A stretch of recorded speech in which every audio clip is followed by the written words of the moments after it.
Varicose veins కి సరైన చికిత్స కోసం సంప్రదించండి ఎవిస్ హాస్పిటల్.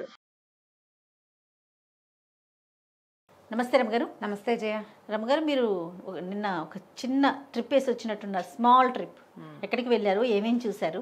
ఆధ్యాత్మికమే కదా, మీ దగ్గర నుంచి అదే ఎక్స్పెక్ట్ చేయాలి. అంటే ఇప్పుడు నేను విహారయాత్ర చేసే ఏజ్ కాదు, ఆసక్తి లేదు జయ. అట్లా అనొద్దు రమగారు, అట్లా అనొద్దు. విహారయాత్ర చేయడానికి ఏజ్తో పడుందా? లేదనుకుంటా, కొంతమంది అలా ఉంటారు. ఏమిటో నేను అసలు ఆ టైపు కాదు మేము.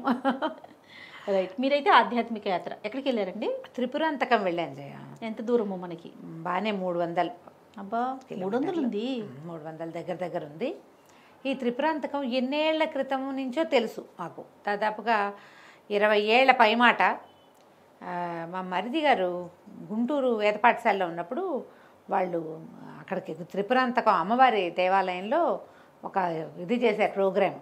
మొత్తం అహోరాత్రం అంటారు. పగలు రాత్రి మొత్తం అంతా అమ్మవారి మంత్రం అన్నమాట. అక్కడ చేశారు. అహోరాత్రం చేసాం. చాలా పవర్ఫుల్, చాలా ఎనర్జీ ఉంది. అమ్మవారు నడబావిలో ఉంటుంది, బావిలో ఉంటుంది. ఏదో చాలా విశేషాలు. 20 ఏళ్ళకు ముందే, 20 కాదు ఇంకా ఎక్కువ, కనీసం ఒక 23-24 సంవత్సరాలు అనుకో, 23 ఏళ్ళు కనీసం. అయితే ఆ తర్వాత నుంచి అనుకుంటున్నాం శ్రీశైలం నుంచి వెళ్ళాలని ఒక ప్లాన్. శ్రీశైలమే ఒక రోజులో వచ్చేస్తున్నాం. ఇంకో రోజు పెట్టుకోవడానికి మధ్యలో స్టే చేయటం, ఎక్కడ స్టే చేయాలి, వెతకాలి, ఇవన్నీ ఆలోచించి మానేసుకున్నాం. మధ్యలో త్రిపురాంతకం గుర్తొచ్చినప్పుడల్లా అనుకుంటూనే ఉన్నాం. అనుకోకుండా ఒక ఆదివారం నాడు పొద్దునే బయలుదేరి మళ్ళీ రాత్రి 9ంటికి ఇంటికి తిరిగి వచ్చేసాం. మార్నింగ్ 5 o'clockకి బయలుదేరాము. అయితే దీంతో పాటుగా మనం మాచర్ల చెన్నకేశవ స్వామిని కూడా చూద్దామని అనుకున్నాం. మాచర్ల చెన్నకేశవుడు అంటే హిస్టారికల్ టెంపుల్. బ్రహ్మనాయుడు కంటే ముందు కాలం. బ్రహ్మనాయుడు కాలం నాటికే ఇంకా పాతది. వాళ్ళు రాజ్యానికి వచ్చే నాటికే ఉన్నది దేవాలయం. చెన్నకేశవ స్వామి వాళ్ళకి, మాచర్ల ప్రాంతం వాళ్ళకి, పల్నాడు వాళ్ళకి, గుంటూరు ఆ ప్రాంతాల్లో ఇలవేల్పుగా ఉన్నాడు. రాజుల ఇలవేల్పు ఆయన. అది కూడా చూద్దాం అనుకున్నాం. సరే బయలుదేరిపోయాము. మార్నింగ్ 5:30కి మధ్యలో నాగార్జున సాగర్లో ఆగాం బ్రేక్ఫాస్ట్కి ఒక చోట. మా ఈ పున్నమి వాళ్ళ రెస్టారెంట్స్ ఉన్నాయి. రెస్టారెంట్ ఉంది, పెద్ద ఇది కూడా ఉంది. చాలా రూమ్స్ బ్రహ్మాండంగా ఉన్నాయి. వెనకాల కృష్ణానది కనపడుతూ వ్యూ బ్రహ్మాండంగా ఉంది. బాగుంది. సరే అక్కడ ఆగి గవర్నమెంట్ ఇది. సరే బ్రేక్ఫాస్ట్ చేసాం. అక్కడి నుంచి మాచర్ల ఆ డౌన్లోకి వెళ్ళి మాచర్ల వెళ్ళాం మొదట. అయితే ఆ రోడ్లు మనకు తెలియవుగా, గూగుల్ మ్యాప్ అని నమ్ముకుంటే గూగుల్ సందులు గొంతులు తీసుకెళ్ళి మొత్తానికి గుళ్ళో ప్రవేశపెట్టింది. ఎంత సందంటే కారు ఇరికిపోతుందేమో, మనం వెనక్కి రాలేమో అని భయం కూడా వేసింది. అది మేము ఊళ్ళో కనుక ఒక ఓవర్ బ్రిడ్జ్ లాంటిది ఒకటి ఉందో, బ్రిడ్జ్ లాంటిది, అది ఎక్కితే ఊర్లోకి వెళ్ళిపోయే వాళ్ళ ఊరు అంతా పెద్దదే. ఇదేం చేస్తే ఆ బ్రిడ్జ్ ఎక్కకముందే ఈ లెఫ్ట్ తీసుకుంటే ఒక గొర్రెలు వస్తున్న సందు ఒకటి కనపడింది. ఈ గొర్రెలు వస్తున్న సందు అంటే అదేదైనా బైపాసా, ఊళ్ళో చిన్న సందులా అనుకుంటూనే వెళ్ళాం. అన్ని గొర్రెలు, బుజ్జి ఇళ్ళు, సన్న సందు, ఇలా ఇలా ఇలా ఇలా ఇలా మిలకలు తిప్పి మొత్తానికి గుడి దగ్గరికి తీసుకెళ్ళింది. ఈ వెనకాల నుంచి వెళ్ళేసరికి దేవాలయం తాలూకు రథం, చెన్నకేశవ స్వామి రథానికి ఒక పెద్ద గూడు ఉంది జయ. రాతితోటి పెద్దది ఎత్తుగా కట్టిన కట్టడం. వెనకాల నుంచి చూసి చాలా ఎక్సైట్ అయ్యాను నేను. గుడి ఎంత అద్భుతంగా ఉంటుందో అని. అసలు రథం ఎంత బాగుందో. కాకపోతే దానికి బయట ఏవో షట్టర్లు ఇవి లాంటివి కట్టారు. కటకటాలు వాటి మీద వాళ్ళవి బట్టలు ఆరేసి ఉన్నాయి. రథ సౌందర్యాన్ని బాగా కంటి నిండా చూడడానికి అవకాశం లభించలే. గూడు మాత్రం మహత్తరంగా ఉంది. ఏనాటిదో రాతి గూడు, చాలా పెద్దది. గుడి కూడా ఒక పురాతన ధోరణి కనపడుతోంది. కానీ పాపం బికమోహంతో ఉన్నాడు చెన్నకేశవ స్వామి అనిపించింది నాకు. ఎంత ముద్దుగా ఉన్నాడంటావు జయ. అంత ప్రతిమ, ఎంత బాగున్నారు. కానీ దేవాలయం అంతా కిక్కిరిసిపోయినట్టు ఆ రథాలు, సామాన్లు అన్నీ కూడా ఈ ముఖమండపం నిండా అవే ఉన్నాయి. మూసుకుపోయినట్టు అనిపించింది. సామాన్లు అవి లేకుండా ఉందా? దేవాలయం లోపల బాగానే ఉంది. అంటే ప్రాంగణం పెద్దది. లోపలికి నడిచి వెళ్ళేటప్పుడు ముఖమండపము, గర్భాలయం అన్నీ బాగానే ఉన్నాయి. ఈ స్వామివారి తాలూకు వాహనాలు అవి ఇవి సామాన్లు చాలా ఉంటాయి కదా ఉత్సవాలకి, అవన్నీ ముఖమండపంలో సైడ్స్కి సర్ది పెట్టారు. నడిచేదారే ఉన్నది. చిన్న విగ్రహం, మరి పెద్దది కాదు, బుజ్జిది కాదు. చక్కటి వాడు మొహం, అది బాగుంది, వివరంగా కనపడింది, చక్కగా ఉంది. పురాతనమైన ఆలయం. పక్కన ఒక చిన్న శివాలయం ఉంది. శివాలయము మనం దర్శనానికి వెళ్తుంటేనే లోపలికి వెళ్ళగానే ధ్వజస్తంభము, ఎడం చేతి వైపు శివాలయము. అదే శివాలయం దర్శనం చేసుకుని ఇటు ముందుకు తిరిగి ఇటువైపుకి వస్తే ఈయన చెన్నకేశవ స్వామి దర్శనము. నేత్రాలు అవి మంచి స్ఫుటంగా ఉన్నాయి. చక్కటి నేత్రాలు, దేవాలయం కూడా విశాలంగా ఉంది, ప్రశాంతంగానూ ఉంది. కొంచెం లోపల భాగాలు కాస్త ఇరుగ్గా ఉన్నాయి. ఇంకొంచెం మెయింటెనెన్స్ లభిస్తే బాగుంది. ఇంకా బాగుంటుంది. ఎందుకంటే ఇది హిస్టారికల్ టెంపుల్. ఏనాటి బ్రహ్మనాయుడే పాతవాడు, పల్నాటి యుద్ధం ఏనాటిది, అవును కదా. అంతకు ముందుది కదా. ఇంకొద్దిగా శ్రద్ధ వహించి కొంచెం చక్కగా ప్రాంగణం ఇంకా బాగా ఉంచితే ఎంతో బాగుంటుంది. చుట్టూ అన్ని దగ్గరగా ఇళ్ళు, ఊరు పెరిగిపోయి ఉంటుంది. మనం పాత దేవాలయాలను అలాగే చూస్తాం. దేవాలయం బ్రహ్మాండంగా పెద్దదిగా ఉంటుంది, అంత ఊరంతా దేవాలయం దగ్గరికి చొచ్చుకొచ్చినట్టు కనిపిస్తుంది. ఇది కూడా అలాగే ఉంది. ముందు వెనక సందులోంచి వచ్చాక తర్వాత ఎదురుగుండా ఉన్న రోడ్లోంచి ఎవరో ఫ్యామిలీ కూడా కనపడ్డారు. వాళ్ళు కూడా చెప్పారు ఇది పురాతన దేవాలయం అని, చూడ్డానికి వచ్చామని. మన ఉద్దేశం కూడా అదే కదా. సరే మాచర్లలో దర్శనం చేసేసుకున్నాక అప్పుడు త్రిపురాంతకేశ్వరుని చూద్దాం అనుకున్నాం. త్రిపురాంతకుడు కూడా బహు పురాతనమైన దేవాలయం, చాలా పాతది. రెడ్డి నాయకులు, రెడ్డి రాజుల కాలం నాటి వాళ్ళ ఇలవేల్పు ఆయన. అయితే మనకి శ్రీశైలానికి 4 ముఖద్వారాలు ఉన్నాయని చెప్తారు. 4 ముఖద్వారాలు, ఇది తూర్పు ముఖద్వారం. ఈ లైన్లో ఇలా మొదలుపెట్టి శ్రీశైలం దాకా దారుంది. శ్రీశైలానికి సొరంగ మార్గం కూడా దేవాలయంలోనే ఉంది. కొండ మీద త్రిపురాంతకేశ్వరుడు ఉన్నాడు. అమ్మవారు బాలా త్రిపుర సుందరి స్వరూపంతో కింద కొండకి కింద కనపడుతుంది. త్రిపురాసుర సంహారం చేసినప్పుడు శ్రీ పరమేశ్వరుడు ఇక్కడ లింగరూపిగా వెలిశాడన్నది ఐతిహ్యం చెప్తారు. ఇక్కడ ఎప్పుడు ఇది త్రిపురాసుర సంహారం కృతయుగంలో జరిగింది. ముగ్గురు రాక్షసులు బ్రహ్మవర ప్రసాదులు 3 ఎగిరే నగరాలని సంపాదించుకున్నారు బ్రహ్మవరంతో. ఆకాశ గమనం చేసే 3 పురాలు, 3 నగరాలు అవి. ఈ 3 నగరాలు ఒకే చోట ఒకే లైన్లోకి వచ్చినప్పుడు తప్పిస్తే ఇంకా ఎప్పుడు వాళ్ళకి ప్రమాదం లేకుండా వరం పుచ్చుకున్నారు వాళ్ళు. ఆ 3 నగరాలు ఒకేసారి వచ్చినప్పుడే పరమేశ్వరుని ఒక బాణంతో 3 పురాలని సంహరించాడు, ఒకేసారి కొట్టేశాడు. అప్పుడు ఆయన ఇక్కడ వెలిశాడని చెప్తారు. ఎంత బాగుందో దేవాలయం జయ. పురాతనమైనది. 4 వైపులా గోపురాలు ఉన్నాయి. ఒక గోపురం పడిపోయినట్టుంది, మళ్ళీ ఏదో కన్స్ట్రక్షన్లో ఉంది. పెద్ద ప్రాంగణం, కొండ మీదకి మెట్లు కూడా ఉన్నాయి, రాతి మెట్లే. మరి చాలా పెద్ద కొండ కాదు, మెట్లయితే లెక్క పెట్టలేదు కానీ తక్కువ మెట్లే. చిన్నపిల్లలు కూడా ఎక్కేసేలాగానే ఉంది. మెట్లెక్కి వస్తున్నారు. మేము కారుతో పాటు ముందుకు వెళ్ళిపోయాం. ఇక్కడ కింద కారు పెట్టుకునేందుకు అంత వెసులుబాటు కనపడదు. ఎలాగూ కారు ఉంది కదట్లే అని పైదాకా వెళ్ళాము. శ్రీచక్రాకారంలో ఏర్పరచబడిన దేవాలయం అది. పైనుంచి కనుక వ్యూ చూస్తే మనకి దేవాలయం కింద భాగం మట్టసంగా ఎలా కనపడుతుంది అంటే శ్రీచక్రానికి ఇట్లా కోణాలు ఉంటాయి, ఆ కోణాలు కనపడుతూ ఉంటాయి. వారికి మనం ఇలా రాజగోపురంలో నుంచి ప్రవేశించగానే పెద్ద రాజగోపురం ఉంది. ప్రవేశించగానే డైరెక్ట్గా దర్శనం కాదు, ఎడం వైపుకి వెళ్ళి మనం ప్రదక్షిణ మార్గంలోకి వెళ్తాం కదా, అక్కడి నుంచి కుడివైపుకి మళ్ళీ లోపలికి వెళ్తాం అనమాట దేవాలయంలోకి. వెళ్తుంటే ప్రదక్షిణ మార్గంలో చామరకర్ణ రససిద్ధి వినాయకుడు, ఎంత బాగుంది పేరు, పెద్ద చామరకర్ణ రససిద్ధి వినాయకుడు, పెద్ద వినాయకుడు విగ్రహం. ఈ చెవులు మనకి మామూలుగా వినాయకుడు ఏనుగు చెవులు కదా, ఇలా విస్తరించి ఉన్నట్టుగా విప్పారిగా ఉన్నట్టుగా కనపడతాయి అన్నమాట. చిన్న డిజైన్ లాగా ఉంది. చామరాలు కర్ణాలుగా ధరించిన వినాయకుడు విగ్రహం విశేషంగా ఉంది. ప్రతిమ విశేషం, చూడ్డానికి చాలా బాగుంది. చక్కగా బాగా మంచి చెక్కడం పని ఉంది ఆలయంలో. చుట్టూతా మొత్తం మొన్న మనం చూసి వచ్చాం కదా రంగనాయక స్వామి దేవస్థానంలో వెనకాల ఎట్లా ఉంది, ఇవి అంతా దీనిలాగా అంటే వెనక భాగం అంతా కూడా మండపాలుగా ఉంది కదా, దీనికి కూడా అట్లాగే ఉంది. ఇలా చుట్టూతా తిరిగి అప్పుడు మళ్ళీ ఒక ప్రదక్షిణ పూర్తి చేసి మేము లోపలికి వెళ్ళామన్నమాట. చాలా బాగున్నారు. శివలింగం ఎంత బాగుందంటే లోపలికి వెళ్తే ఒక చల్లటి దాంట్లోకి ప్రవేశించినట్టుగా తెరిపిగా కూడా ఉంది, ఇరుగ్గా చిన్నగా లేదు, విశాలమైన దేవాలయం అనే చెప్పాలి. లోపల భాగం కూడా ఈయన్ని చూశాక అమ్మవారు స్కందమాతగా పక్కన వెలిసి ఉన్నారు. ఈ స్కందమాత అంటే నవదుర్గలు చెప్పుకుంటాం కదా మనం దసరాలప్పుడు, నవదుర్గలలో ఒకరు. మామూలుగా స్కందమాతని స్వరూపాన్ని వర్ణించేటప్పుడు కుమారస్వామిని ఎత్తుకున్నట్టుగా వర్ణిస్తారు, కానీ ఆవిడ ఎత్తుకున్నట్టు కనపడలా, నాకు తెలియలే మరి ఆ వస్త్ర విశేషంతో. ఆమెకు ఆపోజిట్లో ఎదురుగుండా శ్రీచక్రం స్థాపన చేస్తుంది మేరుగుతోటి. నిత్యము అర్చన జరుగుతుంది కాబోలు మేము వెళ్ళేసరికి అర్చన అయితే లేదు, కానీ దాని చుట్టూతా ఒక దీని లాంటిది కట్టేసరికి చిన్న కటకటాలాగా ఉన్నాయి. వాళ్ళు తీసుకొని లోపలికి వెళ్తుండొచ్చు. చుట్టూతా ప్రదక్షిణ చేసేందుకు ఒక అవకాశం కల్పించారు చక్కగా.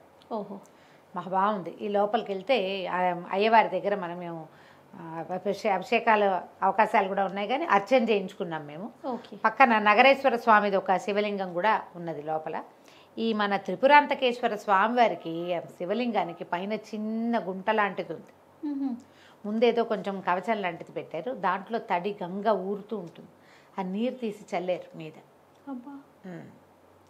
చక్కగా కొంచెం ఏదో వేసి అర్చన చేశారు, అభిషేకం ప్రశాంతంగా చేసేసారు. లోపల దర్శనం చేసుకుని బయటకు వచ్చేసి ఈ దేవాలయం చుట్టూతా అంతా చక్కగా విశాలంగా ఏర్పరిచారు. బాగుంది, తెరిపిగా ఉన్నది. ఈయన్ని దర్శనం అయిన తర్వాత ఇది రెడ్డి రాజుల కాలం నాటి దేవాలయం. ఆ తర్వాత అంత బాగా లేదా మెల్లిగా శిథిలమవుతోందని శ్రీశైలం దేవస్థానం వారు దీన్ని తీసుకున్నారు పూర్తిగా డెవలప్మెంట్కి. దాంతో చక్కగా దర్శనం సులువుగానే ఉంది. కొంచెం మన కార్తీక మాసం అంతా బాగా హడావిడిగా ఉండుండొచ్చు. మార్గశిరం వచ్చిందిగా, ఒక రవ హడావిడి తగ్గింది. జనం ఉన్నారు కానీ కొద్దిగా, చాలా మందిగా ఏం లేరు. విశేషమైన దినాల్లో, పర్వదినాలలో చాలామంది జనం ఉంటారట. మేము బయటకు వచ్చాం. తర్వాత అక్కడి నుంచి అమ్మవారిని చూడడానికి వెళ్ళాం. ఈ లోపల ఉన్న స్కందమాతను చూస్తే భలే సంతోషంగా అనిపించింది. సోగగా మొహం ఎంత బాగుందో. అంటే మామూలుగా మనకు అమ్మవార్ల విగ్రహాలలో అంత స్ఫుటమైన దర్శనం లభిస్తున్నట్టుగా అనిపించదు, అలంకరణ వల్ల కావచ్చు, లేకపోతే పురాతనమైన రాయి అవటం. కానీ ఇది చక్కగా సోగగా తెరిపిగా చక్కగా కనపడుతూ మహముచ్చటగా ఉన్నారు. బాగుంది చాలా. దర్శనం అంటే ప్రశాంతంగా అనిపించింది. ఈ కొండ దిగి కొంచెం ఇప్పుడు మనం ఊళ్ళోకి వెళ్ళాక కుడి చేతి వైపుకి తిరిగితే ఇది కనపడుతుంది. ఈ మన ప్రాకారం లాంటిది, మన కమాన్ లాంటిది. ఈ కమాన్లోంచి పైకి ఎక్కాం. మళ్ళీ కమాన్లోంచి కిందకు వచ్చేసాక కాస్త కుడివైపుకి తిరిగి ఎడం వైపుకి వెళ్ళాలన్నమాట ఈ అమ్మవారి దర్శనం కోసం. ఈ అమ్మవారి దర్శనం చేస్తే ఆ దర్శనం ఎంత విశేషంగా ఉందో. అక్కడ ఎంతమంది ఉన్నారో జనం, బ్రహ్మాండంగా ఉన్నారు. చాలా హడావిడిగా ఉంది.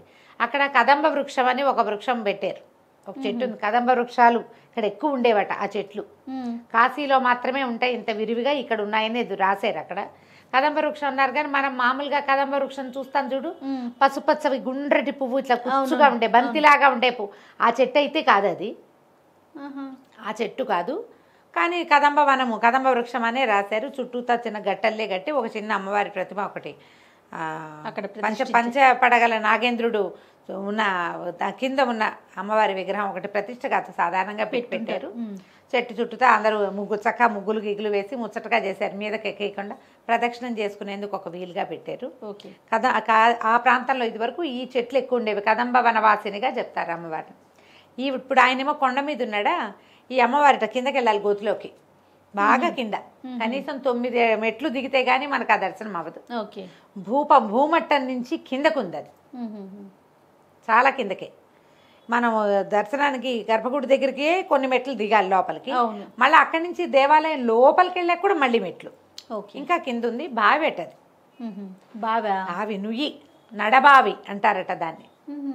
మరి మెట్లు దిగి వెళ్ళటం వల్ల నడబావి అంటారేమో కానీ లోకల్ వాళ్ళు అయితే దాన్ని నడబావనే అంటారు. మనం కల్లాగా బయటకు వచ్చిన వాళ్ళు ఏమనుకుంటాం, కిందకి దిగి వెళ్ళాలి, అమ్మవారి భూగృహంలో ఉంది అని భావిస్తాం.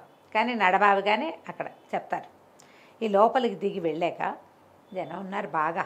ఏంటంటే లోపలికి దిగాలి, మళ్ళీ పైకి ఎక్కాలిగా, దానివల్ల కొంచెం స్లోగా ఉంది దర్శనం. తెరిపిగా ఉంటే ఊరికే ఇలా వెళ్ళి ఒక రౌండ్ తిరిగి వచ్చేసేయటం. చాలా మెట్లు ఉన్నాయండి? ఉన్నాయి, మొత్తం ఒక 9 మెట్లు ఉన్నాయి. 9 మెట్లు చాలా కాదు, మెట్లే, కానీ ఆమె కిందగా ఉన్నట్టుగానే మనకు కనపడుతుంది. అయితే లోపలికి వెళ్ళాం. బయట కూడా కూర్చోటానికి వీలుగా కొన్ని అరుగులు కూడా లాంటివి కూడా ఏర్పరిచారు. లోపలికి వెళ్తే అమ్మవారు అరూపం, ఆవిడ రూపం లేదు అక్కడ. ఒక వెనక్కి తిరిగి ఉన్నటువంటి ఒక రాయి శిలాస్వరూపంలో ఉంటుంది ఆవిడ. శిలే, అరూప శిల, చెక్కబడిన శిల కాదు. అది కూడా ఆమె యొక్క వెనక భాగమట అది. అయితే మనం ప్రత్యక్ష దర్శనం కోసం ఒక ప్రతిమా విశేషాన్ని ప్రతిష్ఠ చేసి పెట్టారు. ఇక్కడ అమ్మవారు చిదగ్ని కుండంలోంచి ఉద్భవించింది రాక్షస సంహారం కోసం. రూపంలో ఎందులోంచి పుట్టిందంటే సహజంగా పుట్టిన వాళ్ళ వల్ల ఆ పని కాదని అమ్మవారిని చిదగ్ని కుండంలో పుట్టించారు. మన లలితా శాస్త్రంలో చిదగ్నికుండ సంభూత అని చెప్తాం కదా, ఇక్కడ అది జరిగిందని ఒక ఐతిహ్యం చెప్పబడుతుంది. రూపం లేని వెనక భాగమే అసలైన దైవం, ప్రత్యక్ష శక్తి అట్లా కనపడుతుంది అనమాట. మనం చూడ్డానికి ఒక ప్రతిమా విశేషం చక్కగా బాగా విశేషంగా కనపడే ప్రతిమని ఒక అమ్మవారిని ప్రతిష్ఠ చేశారు. మనం దిగి వెళ్ళి లోపల ఏదైనా గోత్రనామాలు అవి చెప్పించుకుని దర్శనం చేసుకుని మళ్ళీ అదంతా ఎక్కి పైకి రావాలి.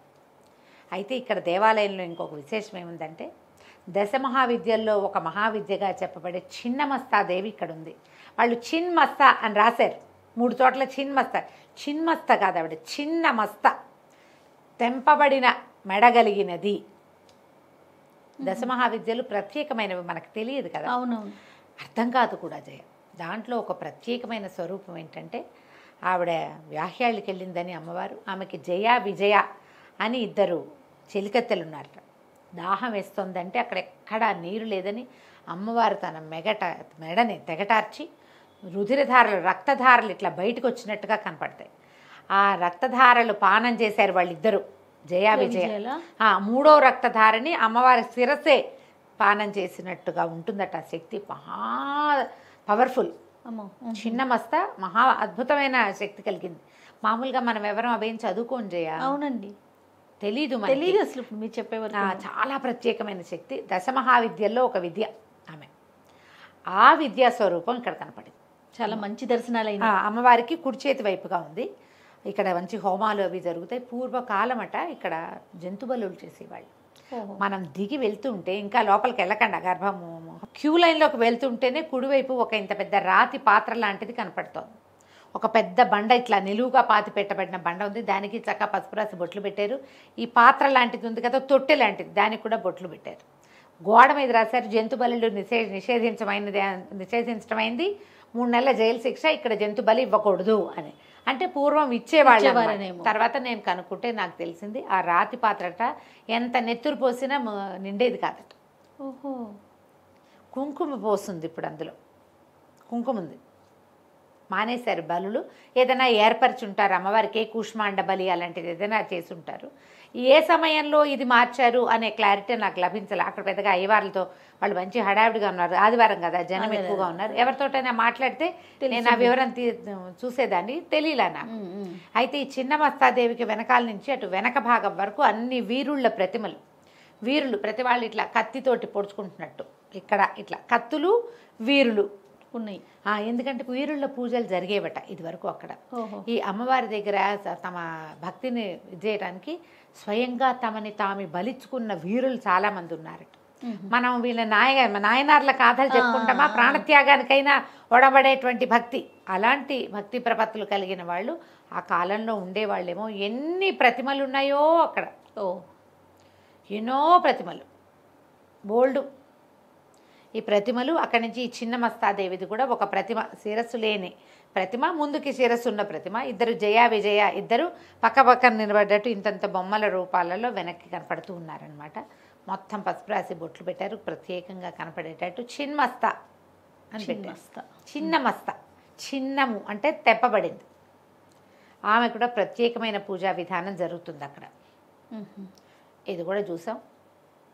చక్కగా దండం పెట్టుకుని బయటకు వచ్చి ఆ కదంబ వృక్షం ఉన్న దగ్గర ఒక ప్రదక్షిణ చేసుకుని, ఈ అమ్మవారి ఈ రాయి ఇది కూడా దర్శనీయం అనమాట. ఇది వరకట్లో మరి ఎంత శక్తి ఉండేదో అది నిండకుండా ఎక్కడికో వెళ్ళిపోయేది మొత్తం. అది రాతిదే, రాతి దాంట్లో కిందకెట్టా వెళ్తుంది అంతే, ఇక్కడ ఎక్కడా లేదు, కానీ మొత్తం అంతా పోయేదట లోపలికి.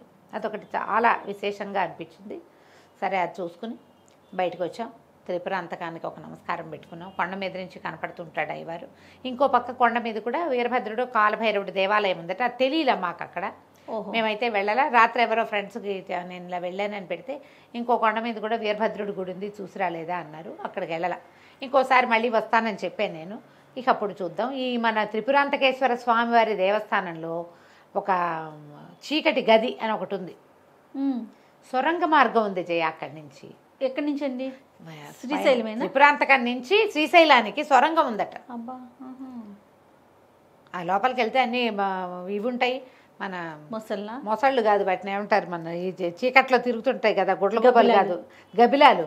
ఆ లోపల మార్గంలోకి వెళ్తే అన్ని గబిలాలు అవి ఉంటాయట. కానీ గుహా మార్గమేనట అది. ఇక్కడి నుంచి శ్రీశైలానికి డైరెక్ట్గా వెళ్ళిపోవచ్చు. పూర్వకాలంలో మరి ఋషులు వాళ్ళు వెళ్ళేవాళ్ళు ఏమో మరి. అదొకటి బాగా ఇంట్రెస్టింగ్గా అనిపించింది. కొంచెం క్లోజ్ చేసి ఉంటారు. గుహా మార్గం కొండ మీద నుంచి ఉండటం కూడా విశేషమే కదా.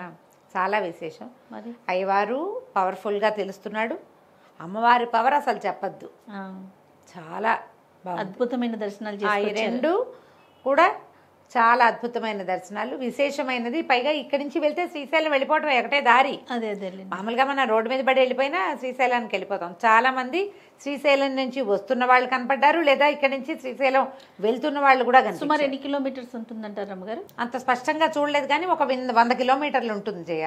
ఓకే ఓకే, ఓ 100 ఉంటుంది. అందుకే 100 అయితే- అటు ఇటు కూడా వెళ్ళిపోతుంది. అంటే అప్పుడు పాదయాత్రగా వెళ్ళేవాళ్ళు అలాగుండా ఉండేవాళ్ళు కదా. ఈ మాచర్ల నుంచి బయలుదేరి త్రిపురాంతకం చూసుకుని అక్కడి నుంచి శ్రీశైలానికి నడక మార్గంలో వెళ్ళేవాళ్ళు. పాతకాలం మరి అప్పట్లో వాళ్ళ శక్తులు వాళ్ళ ఆలోచనలు వేరు కదా. అంతే కదా అమ్మగారు. అయితే ఈసారి ఇది చాలా మంచి దర్శనము, విశేషంగా అయింది.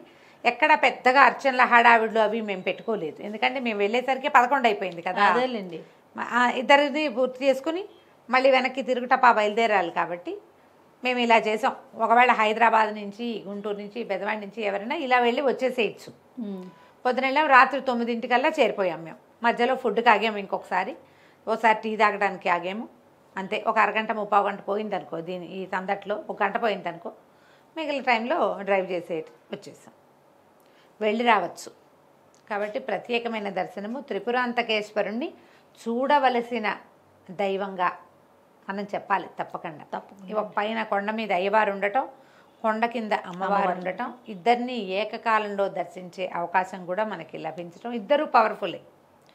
ఈ ఇద్దరు ఇద్దరు అక్కడ వెలిసి ఉన్న కాలాలు కూడా చాలా విశేషమైనవి కాబట్టి ఎవరికి అవకాశం ఉంటే వాళ్ళు ట్రై చేయండి. తప్పకుండా రమ్మగారు. నమస్తే. నమస్తే జయ.